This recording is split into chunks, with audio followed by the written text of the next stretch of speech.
함께 보실 말씀은 고린도전서 말씀입니다. 고린도전서 12장 12절에서 21절까지의 말씀입니다. 12절에서 21절까지의 말씀 교독하도록 하겠습니다.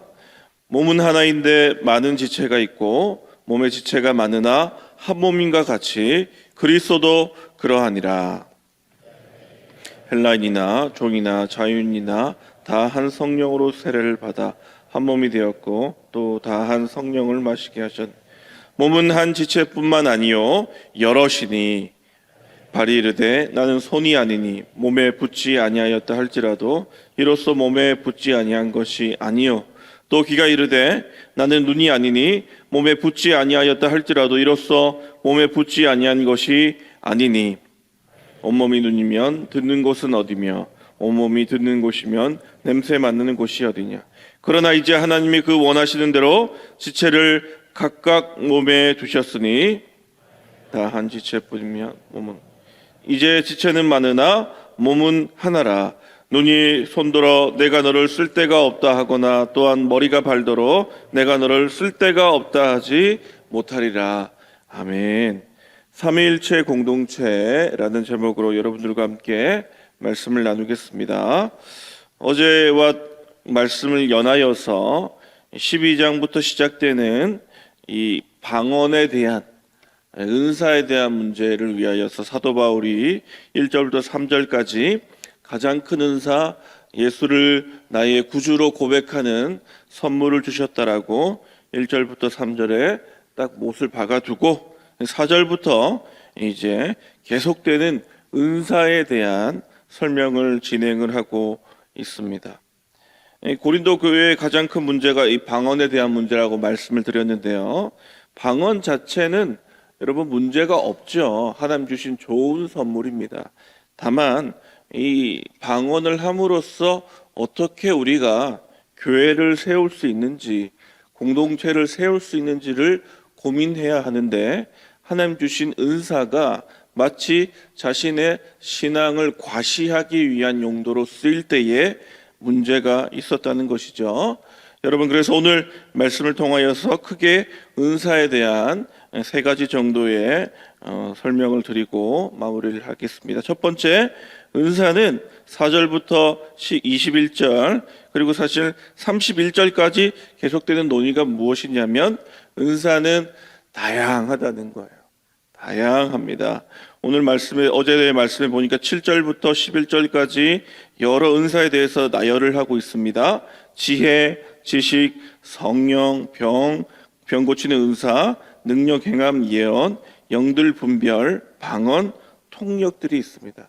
이것들이 그런데 이것만 딱 있다라는 은사에 대한 설명들을 아주 정교하게 설명해 놓은 것이 아니라 이렇게나 다양하게 은사가 있다라는 것을 사도 바울이 적으면서 그냥 느슨하게 적어 놓은 것이지 사실은 하나님 주신 은사는 훨씬 많은 거예요.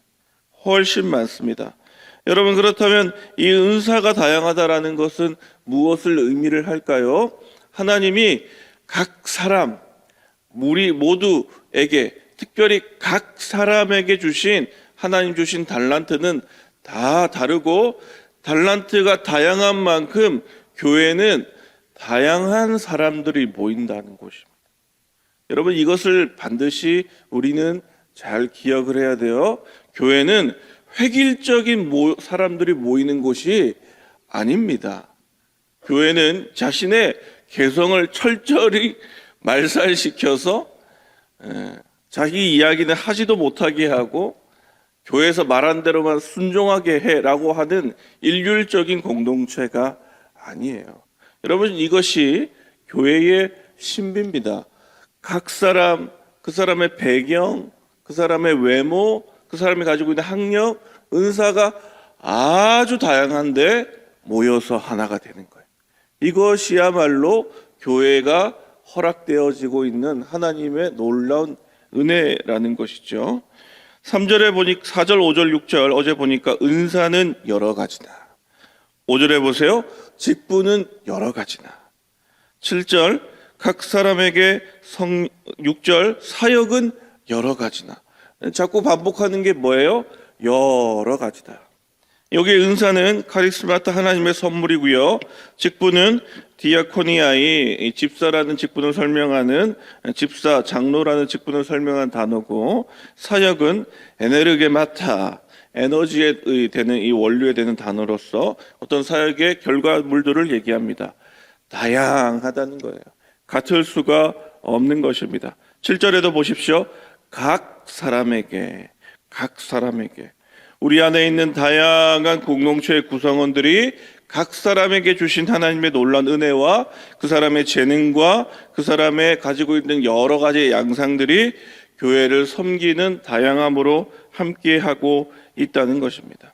사랑하는 여러분, 우리가 다를 수 있음이 얼마나 큰 감사인 줄 모릅니다. 우리가 똑같다면, 똑같은 재능만을 가지고 있다면, 똑같은 모양만을 가지고 있다면, 여러분 교회는 얼마나 재미없는 곳이겠어요.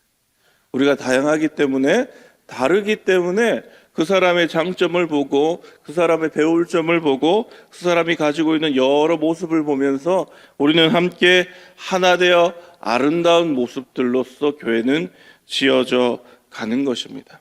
그런데 오늘 이제 말씀의 본문에 보니까 무엇을 얘기합니까? 발과 손 얘기를 하면서 어떤 얘기를 하고 있어요? 각자가 가지고 있는 은사에 우위가 있습니까? 없습니까? 없는 거예요.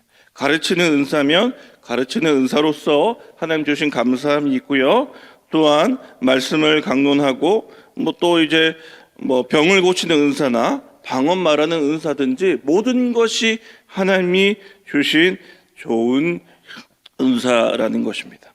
만일 온몸이 획일화되어서 손이 발보고 너는 왜 그렇게 가락이 잘려? 손가락 발가락인데, 그죠? 그렇게 말할 수가 없는 것입니다. 여러분 잘 아시는 각자가 가지고 있는 은사가 있죠. 여러분 그것을 하나님을 위해서, 사랑하는 교회를 위해서 사용하시면 되는 것입니다. 사랑하는 여러분, 그래서 교회에 다양한 은사를 가진 이들이 있음을 기뻐하고 감사하는 우리가 되기를 예수 그리스도의 이름으로 축복합니다. 두 번째, 그렇다면 은사는 어떤 분께서 주십니까? 삼위일체 한 분 하나님이 주시는 거예요. 여러분 오늘 말씀을 조금 자세히 보면은 아주 큰 신학적인 주제를 가진 본문이라는 것을 볼 수가 있고, 저도 이제 연구를 하면서 꽤나 많은 이 논문들이 있다는 것을 봤는데요. 4절과 5절, 6절 아까 은사, 직분, 사역 얘기를 했는데 또 무엇이 나오냐? 은사는 여러 가지인데 누가 같다고 돼 있습니까? 성령은 같으세요. 직분은 여러 가지인데 누구가 같으십니까? 주는 같으십니다. 여기 주가 예수 그리스도를 얘기하시는 거예요. 또 6절에 보세요. 사역은 여러 가지나 모든 일을 모든 사람 가운데 이루시는 하나님은 같으십니다. 누가 나오시죠? 성부, 성자, 성령이 나오세요. 자세히 읽어보면 이 구약 신약에서 삼위일체 하나님의 우리에게 은사를 주신다라는 중요한 본문인 것이죠. 그러니까 사도 바울은 아주 현학적이고 수사학적인 표현을 통하여서 성부, 성자, 성령께서 우리에게 은사를 주신다라고 얘기를 하고 있습니다. 그렇다면 삼위로 오신 그분께서 우리에게 은사를 주는데 이 은사가 다양하죠.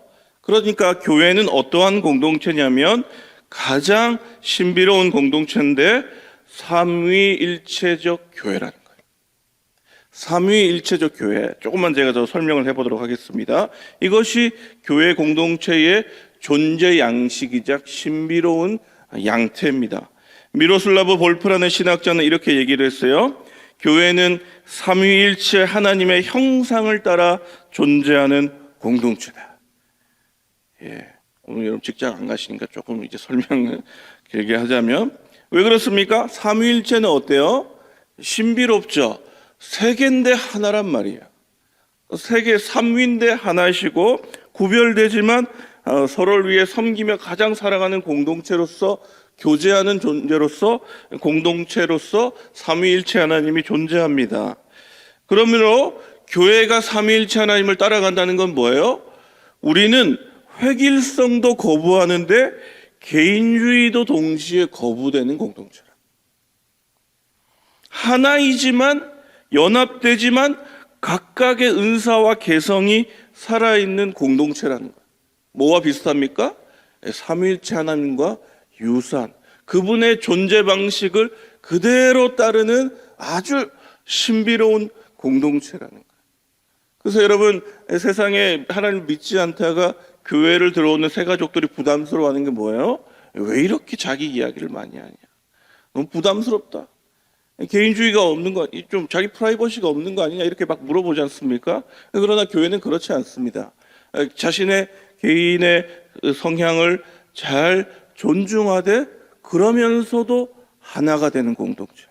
여러분, 세상 사람들 볼 때는 이해가 안 가는 거예요. 당연합니다. 우리는 삼위일체 하나님을 따라 그분을 닮아 그분의 양식을 따라 존재하는 공동체이기 때문이에요. 이것이 삼위일체 교회론입니다. 오늘 말씀이 그것을 이야기하고 있는 것이죠. 그러므로 교회는 우리의 존재 자체, 섬김 자체가 삼위 하나님을 드러내는 공동체예요.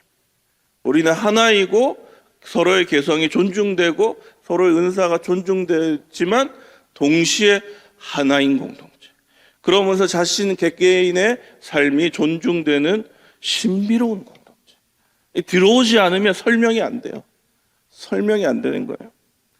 사랑하는 여러분, 그러므로 삼위 하나님을 가장 닮아가는 공동체가 교회임을 기억하시는 여러분 되시기를 축복합니다. 우리의 존재 자체가, 교회의 섬김 자체가 여러분 삼위일체 하나님을 드러내는 것이죠. 사랑하는 여러분, 우리의 섬김으로 하나님의 놀라운 형상이 드러난다는 것을 기억하신 여러분 되시기를 예수 그리스도의 이름으로 축복합니다. 그렇다면 은사는 무엇을 위해 존재합니까? 마지막입니다. 7절 말씀을 같이 읽겠습니다. 7절 말씀 한번 같이 읽겠습니다. 시작.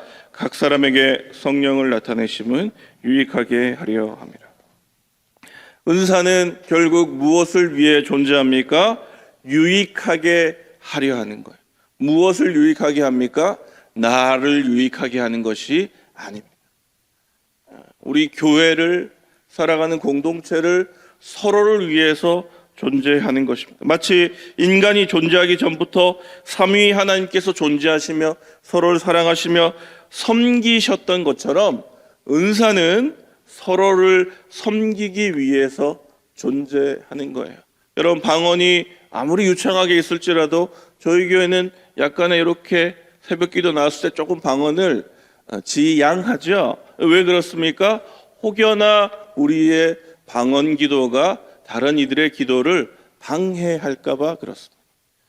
그럼 어떻게 해요? 기도실 가서 마음껏 기도하시면 됩니다. 여러분이 가지고 있는 은사가 나의 존재감을 드러내기 위해서라면 조금씩 줄이는 것이 좋죠. 그러나 서로를 섬기고 사랑하기 위해서라면 마음껏 그 은사를 발휘하셔서 서로를 섬기며 아름다운 은사를 우리 안에 마음껏 발휘해 나갈 때에 그 은사야말로 하나님 주신 선물이다. 우리 삼위일체 교회, 삼위일체적인 교회를 세우기 위한 하나님의 놀라운 은혜라는 것을 우리는 기억해야 될 줄 믿습니다. 말씀을 정리하겠습니다. 이제 12장, 13장, 사랑장, 14장까지 계속 요 논의가 이 방언에 대한 논의예요. 사랑장도 방언을 이야기하기 위해서 중간에 넣어 놓은 거예요. 가장 중요한 것은 그 마음의 동기가, 은사의 동기는 사랑이어야 된다. 이런 전제죠. 사랑하는 여러분, 교회는 신비로운 공동체입니다. 신비로운 공동체. 하나인데 연합되고 각자의 개성이 살아있지만 또한 우리는 서로를 사랑하며 서로를 존중하며 하나 되는 위대한 공동체입니다. 이 위대한 삼일체적인 아름다운 교회가 우리 안에서 계속 이루어져 끝까지 주를 사랑하고 섬기며 하나님 나라를 이루어가는 사랑하는 새로남 교회 되기를 예수 그리스도의 이름으로 축복합니다. 제가 기도하고 개인의 기도를 하시다가 돌아가시도록 하겠습니다. 하나님 감사합니다. 우리에게 다양한 은사와 직분과 사역을 주심으로 서로의 가지고 있는 마음껏 재능을, 은사를 발휘하게 하신 하나님을 찬양합니다. 또한 우리에게 주신 이 모든 은사가 삼위일체 하나님이심을 고백합니다. 사랑하고 섬겨 더욱더 우리의 은사가 서로를 위해 존재한다는 사실을 깨닫고 더 깊이 주 앞에 엎드릴 수 있는 사랑하는 새로남교회 모든 교우들 될 수 있도록 함께 하시고 인도하여 주시옵소서. 감사드리며 우리 구주 예수 그리스도의 이름으로 기도드리옵나이다. 아멘.